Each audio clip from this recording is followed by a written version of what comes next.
Poison in the Colony, Jamestown, 1622, Chapter 22. I hear the scuffling and the shouts before I see the fight. Get him! He deserves it! Beat the snot out of him and he'll never insult us again! The noise is coming from behind the church. When I come around the corner, I see who is being beat up. Bermuda! There is a circle of children watching. It is Charles doing the beating. He grabs Bermuda by his shirt and punches him hard in the face. Bermuda's nose is streaming blood. Stop! Stop this now! I shout. Bermuda drops to his knees, his arms raised for protection. You and your family are poor beggars and always will be. Charles spits out the words. Then he yanks Bermuda up and whacks the side of his head so hard Bermuda goes sprawling onto the ground. Rage overtakes me. I jump onto Charles' back, latch one arm across his neck, and press hard. He lets out a guttural, strangled noise. He shakes his body violently, trying to throw me off. He punches my legs, but I'm like a rabid dog. I do not let go. I will strangle him. I will kill him if I have to. Charles stops moving. He hangs his arms down limp at his sides.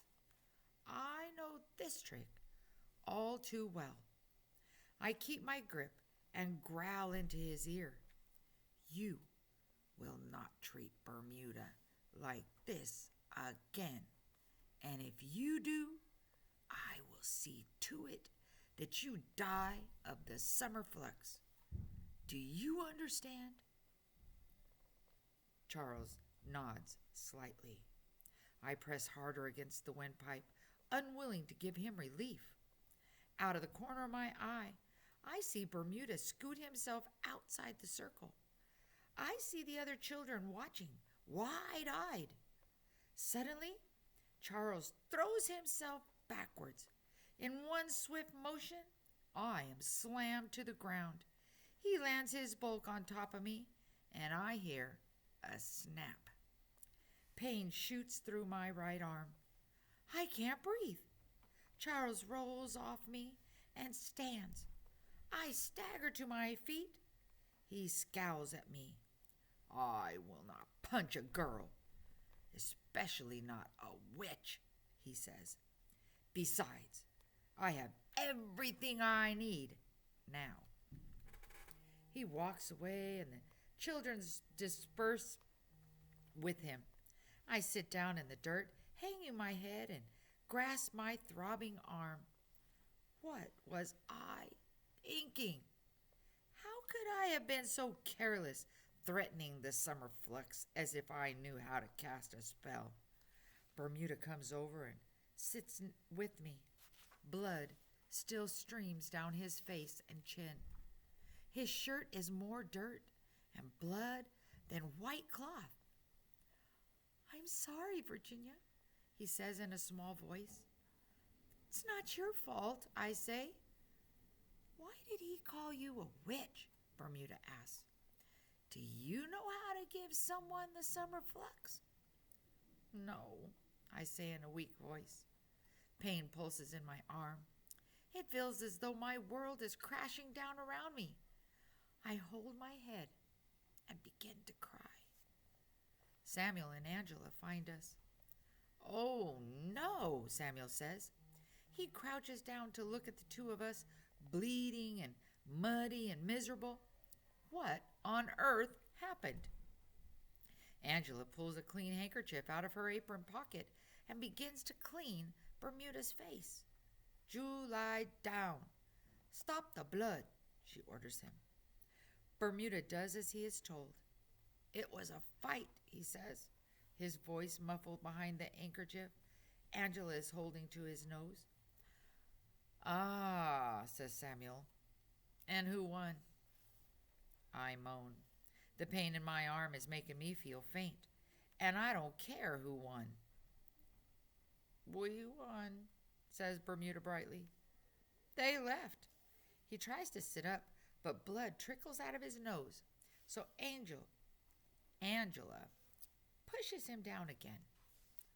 Well, if winning a fight means getting the other fellow, to stop beating you up, then I guess you won, says Samuel, and with more than a hint of sarcasm. Then he turns his attention to me. Virginia, you look like you've seen a ghost. Are you all right? Darkness crowds the edge of my vision, and I feel cold sweat break out on my forehead. Home, I say. Up you go, Samuel says, and he grasps my right arm to help me up. Searing pain shoots through me. I scream. Everything goes black. When I come to, Samuel is carrying me. My left arm is draped over his shoulder, and my right arm hangs loosely. Samuel sees my open eyes. Why didn't you tell me, or tell us, you were injured, he asks. We thought this was Bermuda's fight. It was Bermuda's fight, I mumble. We arrive at my family cottage. I shut my eyes tightly. My mother will be furious at me for getting hurt. And for what? I said to Charles. Samuel brings me inside and lays me down on the bed. Alice runs up to me. Are you sick, Jenny? She asks. I shake my head. I'm fine, I assure her. Just a little bit hurt. My mother has Catherine on one hip. She leaves the stew pot she was stirring to come look at me. What happened here? She demands.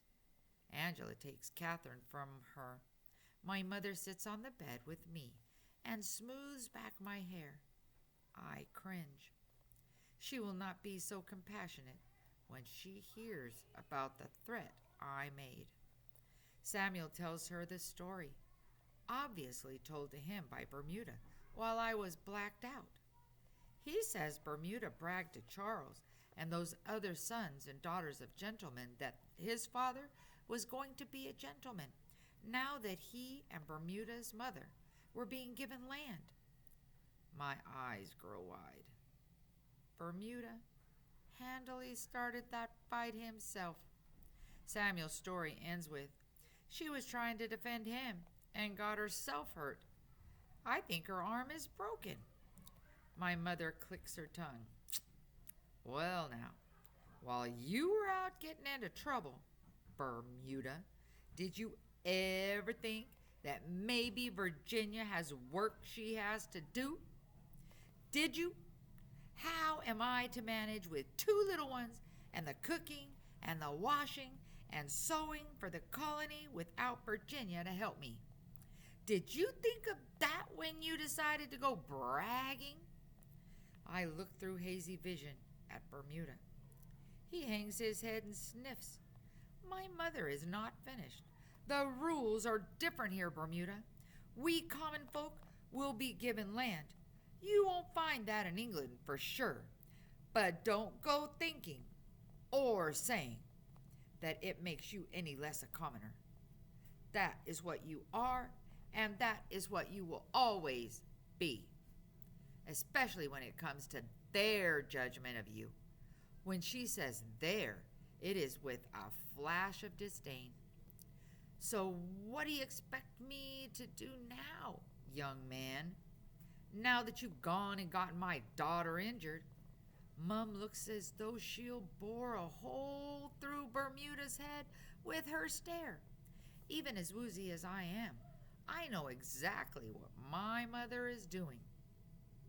Bermuda looks up at her sheepishly. He shrugs. I don't know, he says in a near whisper. I close my eyes. You're going to be working for her, I say. Exactly, Mum says. And the first thing you can do is go fetch me water. Bermuda doesn't dare object. He picks up a bucket and goes out immediately. Mom then turns her attention to me. She moves expert, gentle fingers over my arm. When she hits the bad place, I groan. All right, Mom says quietly. It is broken. I'll have to set it. She looks up to Samuel and Angela. I'll need 2 thin boards and strips of rags, and whiskey if anyone has some to spare.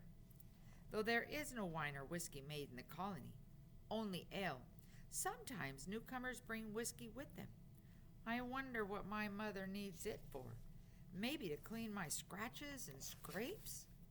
Angela sets Catherine down, and she and Samuel leave to gather things. My eyes fill with tears. I'm so sorry, Mom, I say. Alice pats my cheek. Don't cry, Jenny, she says. Be big girl. Don't cry. Catherine toddles over and, imitating Alice's nice pats, she smacks my face. I'm sorry too, Mom says. But that Bermuda will learn a few things about taking care of babies and doing women's work. Mom, I did another bad thing, I say. My stomach twists. I told Charles I would make sure he got the summer flux if he ever bothered Bermuda again. Mother stiffens. I continue knowing I have to tell her the whole thing. He called me a witch. He said he has everything he needs now to make a report to the governor. Mom hangs her head and folds her hands. Lord, have mercy on us all. I swallow hard. I'm sorry, Mom. I was just so angry. I didn't think. Virginia, I won't be able to save you, she says. There is both fear and determination in her voice. If that boy accuses you, I won't be able to protect you. But for the sake of these 2 little ones, I will protect myself. Her words jar me. I expect her to be angry, to reprimand me and punish me. I did not expect her to abandon me. I feel suddenly distant and alone, as if there is nowhere I belong anymore. Charles has lived through quite a few summers here, Mom is saying, trying to make me feel better. I probably look like I'm about to faint again. Likely the summer flux won't bother him this summer either. It's best not to worry now. But I'm already withdrawing inside. If my own mother will not vow to love and protect me, then I am alone. I certainly can't tell my father about any of this. I begin to shiver and find I can't stop. Mom puts extra blankets over me, but it doesn't help. Samuel, Angela, and Bermuda all arrive back at the same time. We've got the boards and the rags, but no whiskey, Samuel says. And the water, says Bermuda. Good, Mom says. She'll have to do without the whiskey. Do what without the whiskey, I wonder. But before another thought can enter my head, my mother grasps my arm above and below the break. She pulls hard to set the bone in place. I feel a shriek of pain, then fall into darkness once